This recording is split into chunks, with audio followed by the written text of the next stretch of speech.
Good morning everybody. आज हम लोग यूपीएससी सीसेट 2024 में जो मैथ का जो सवाल पूछा गया था, बस इसका हम लोग एक एक सवाल को हल करते हुए चलेंगे। चलिए, आपके सामने ये एक सवाल आया था, a number is mistakenly divided by 4 instead of multiplying by 4, what is the percentage change in the result due to this mistake. एक संख्या को 4 से गुना करने के बदले गलती से विभाजित किया गया, इस गलती के कारण परिणाम में प्रतिशत अंतर कितना होगा। चलिए हम लोग अभी सॉल्व करते हैं। वो कह रहा, देखिए एक संख्या ये जो है, ए नंबर, एक संख्या, वो संख्या कौन है हमको पता नहीं है। आपके मर्जी, आप कुछ भी एक संख्या को ले सकते हैं।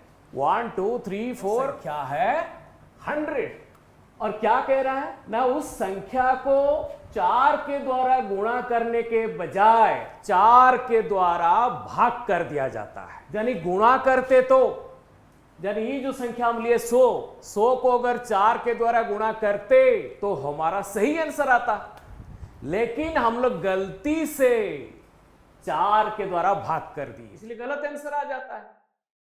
तो यहीं से पता चला हमारा एक सही आंसर है और एक गलत आंसर है। चलिए यहीं पे लिखते हैं CV में, CV का मतलब है करेक्ट वैल्यू, WV का मतलब है wrong value.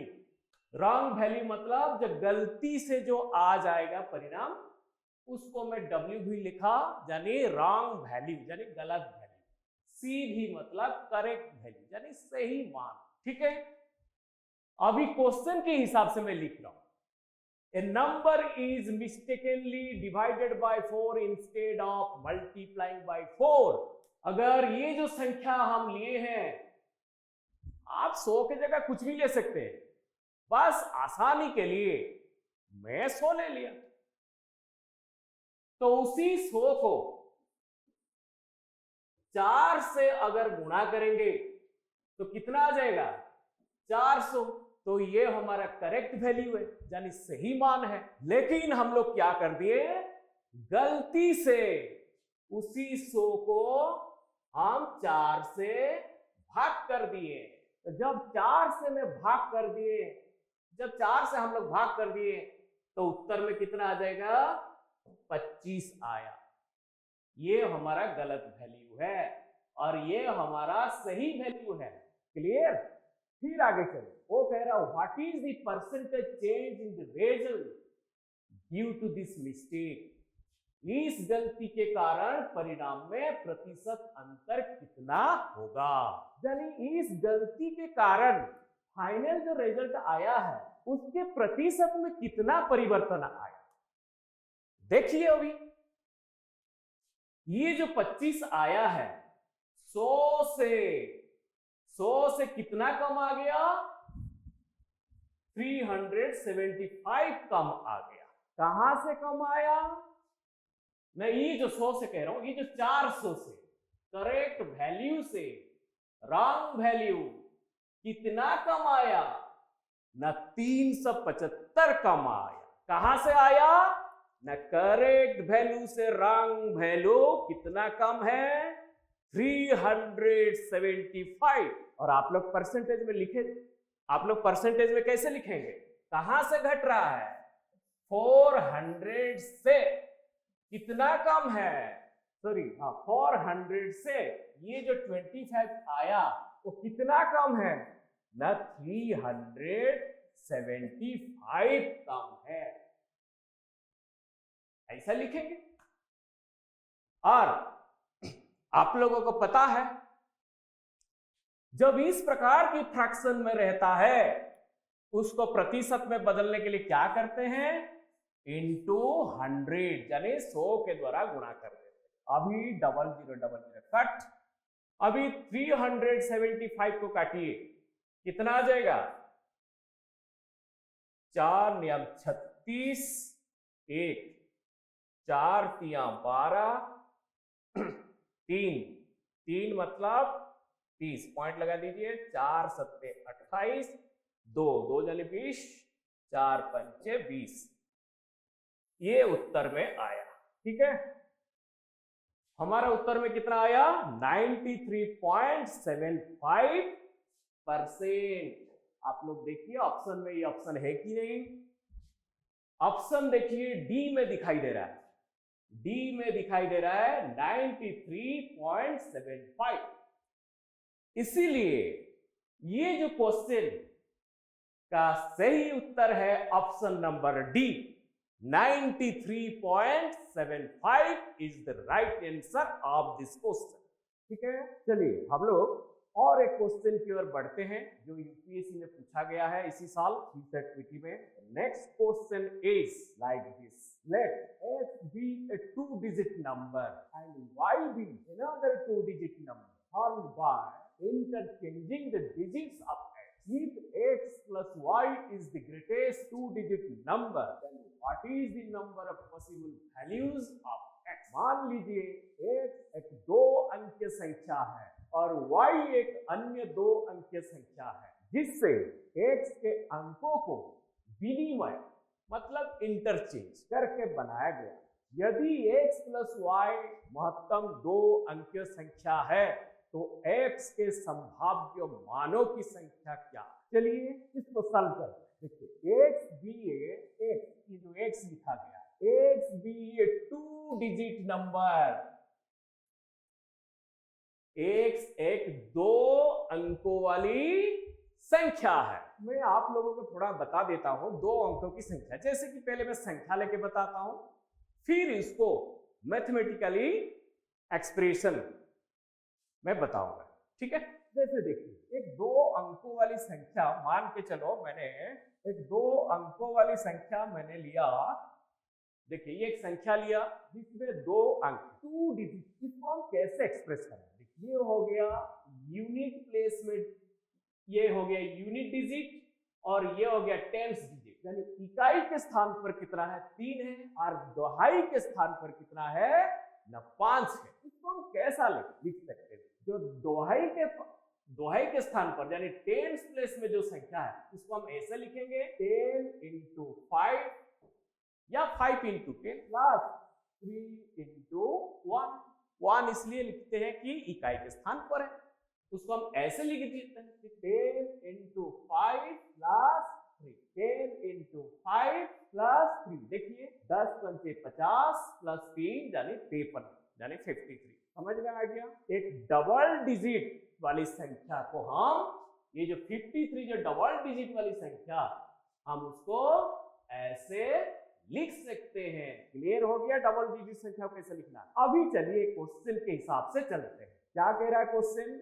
Let x be a 2-digit number। वो कह रहा है कि x जो है ये एक डबल डिजिट वाली नंबर है, तो कैसे लिखेंगे इसको? हम ऐसे लिखते हैं 10a प्लस b। समझ में आ गया? x is equal to 10a plus b, यानी इकाई के स्थान पर यानी यूनिट प्लेस पर कौन है? यूनिट प्लेस पर है b और टेंस प्लेस पर कौन है? यानी दोहाई के स्थान पर कौन है? ना a। समझ में आ गया? फिर आगे पढ़ते हैं क्या लिखा? y be another 2-digit number formed by interchanging the digits of x। y वो एक अलग डबल डिजिट वाली नंबर है, लेकिन वो बना कैसे? वो बना ये जो x में जो देखो x में देखिए x जो डबल डिजिट नंबर था उसमें यूनिट प्लेस पर जो b था वो आ गया टेंस प्लेस पर, यानी इकाई के स्थान पर जो भी डिजिट है अंक है वो आ जाएगा दोहाई के स्थान पर, और दोहाई के स्थान पर जो भी डिजिट है वो आ जाएगा इकाई के स्थान पर। यही तो क्वेश्चन कह रहा है ना, इसीलिए तो लिखा जाएगा interchanging the digits of x। तो चलिए क्वेश्चन के हिसाब से लिखते हैं, तो ये हो जाएगा 10b प्लस a। जैसे क्वेश्चन कह रहा है मैं ऐसा ही लिख रहा हूं। अभी x एक डबल डिजिट नंबर हो गया और y भी एक डबल डिजिट नंबर। फिर आगे पढ़ो क्या लिख रहा है। फिर आगे देखिए, आगे कह रहा है if x plus y is the greatest 2-digit number, x plus y is the greatest 2-digit number। देखिए x प्लस वाई, ये एक 2 डिजिट नंबर है, लेकिन साथ में क्या मेंशन किया क्वेश्चन में? ग्रेटेस्ट, साथ में मेंशन कर दिया ग्रेटेस्ट 2 डिजिट नंबर। अभी आपको थोड़ा याद दिला देता हूं, अगर मैं पूछूंगा आप लोगों को ग्रेटेस्ट सिंगल डिजिट नंबर कौन सा है, ग्रेटेस्ट सिंगल डिजिट नंबर हो गया 9, सिर्फ 9। अगर वहीं पर पूछा जाएगा ग्रेटेस्ट डबल डिजिट नंबर कौन सा है, ना डबल 9। अगर फिर मैं पूछूंगा ग्रेटेस्ट ट्रिपल डिजिट नंबर कौन सा है, आप लोग बोलिएगा 999। समझ में आ गया? तो हम लोग क्या करेंगे, क्वेश्चन के हिसाब से लेंगे कि x plus y is the greatest 2 digit number, तो हम 99 को ही तो लेंगे ना। चलो 99 को लेते हैं, 99 क्लियर। अभी x का मान हो गया कितना, 10a प्लस b, यहीं पे लिख देते हैं x का मान हो गया 10a प्लस b, फिर प्लस कह रहा है, फिर हम प्लस दे दिए, फिर y का मान कितना है ना, 10b प्लस a, यहीं पे लिखते हैं 10b प्लस a, x का वैल्यू लिख दिया देखो 10a plus b plus y का वैल्यू लिख दिए 10b प्लस a, क्लियर। फिर इज इक्वल टू मैंने लिख दिया 99, जोड़ देंगे, यहाँ देखिए 10a, यहाँ देखिए 10a है और यहाँ a है, तो कितना हो गया ना 11a प्लस यहाँ देखिए 10b और यहाँ सिर्फ तो यहाँ भी हो गया 11, that is equal to 99। Next step में क्या करेंगे, दोनों में 11 है तो 11 कॉमन ले आए, ब्रैकेट के अंदर लिखेंगे a plus b that is equal to 99। अभी 11 के द्वारा 99 को काट देंगे तो कितना हो जाएगा, तो सिर्फ 9। फिर यहीं पे लिखेंगे कि a plus b is equal to 9। यहां तक हम लोग आ चुके, क्लियर। फिर आगे पढ़ते हैं, क्वेश्चन में क्या कह रहा है, then what is the number of possible values of x, यानी वो कह रहा है number of possible values of x, यानी x का बहुत सारे वैल्यू है, x का बहुत सारे मान है, संभावित मान, पॉसिबल वैल्यू। तो वो पूछ रहा है ऐसे भाई कितने संख्या में है, यही तो हमको ज्ञात करना है। चलिए इसको सॉल्व करते हैं। मैं इधर वाला पर्सन का हटा रहा हूं क्योंकि मेरे को थोड़ा स्पेस कम पड़ गया, आप लोग लिख लीजिएगा वीडियो देखकर। इस साइड वाला देखिए a plus b is equal to 9, ठीक है। अभी चलिए मैं a के जगह डाल रहा हूँ 1, तो b के जगह मुझे डालना पड़ेगा 8, तभी तो होगा 9। समझ में आ गया? मैं a के जगह डाला 1 और b के जगह कितना डाल दिया 8, और दोनों का जो मिश्रण, दोनों का योगफल, दोनों का जो समेशन 9 होनी चाहिए। तो देखो 1 प्लस 8 9, ठीक है। उसी तरह में एक फिर एक की जगह में डाला 2, तो 2 के साथ कितना मिलाऊंगा तो 9 होगा, 7, 2 प्लस 7 मिलकर हो गया 9। उसी तरह देखिए 3 लिख रहा हूँ, 3 के साथ कितना मिलाऊंगा तो 9 होगा, 3 के साथ 6 मिलाऊंगा तो 9 होगा, क्लियर। फिर आगे चलिए, लिखा 4, 4 के साथ मैं कितना मिलाऊंगा तो 9 होगा ना 5। समझ में आ गया? फिर देखिए नेक्स्ट अगर लिखूंगा 5 अगर लिखूंगा तो 5 के साथ कितना मिलाऊंगा तो 9 होगा ना 4 मिलाऊंगा। अभी देखिए इसका मतलब क्या, अगर मैं 5 लिख रहा हूँ तो उसके साथ 4 लिखना, इसके साथ 4 को जोड़ देने का मतलब मैं इसको पलट रहा हूँ एक टाइप का, 5 प्लस 4, यही कह रहा ना, पलट रहा हूँ। तो हम एक बार पलट देते हैं, 8 प्लस 1 इसको भी पलट देते हैं, 7 प्लस 2 ये सब पलट, इसको भी पलट देते हैं, 6 प्लस 3 और इसको भी पलट देते हैं 5 प्लस 4। समझ में आ गया? यानी इधर 4 इधर 4, यानी टोटल कितना वैल्यू x का आ जाएगा, x का वैल्यू ऐसे कितना आ जाएगा, देखिए कितना गिनिए, इधर 4 है इधर 4 है, टोटल 8 दिख रहा ना संभावित वैल्यू, पॉसिबल वैल्यू, संभावित आंसर, संभावित मान कितना दिख रहा है, 8 दिख रहा है। चलिए ऑप्शन की तरफ देखते हैं, कोई ऑप्शन है ऐसा, ऑप्शन डी में दिखाई दे रहा है, तो यही है हमारा राइट आंसर। क्लियर?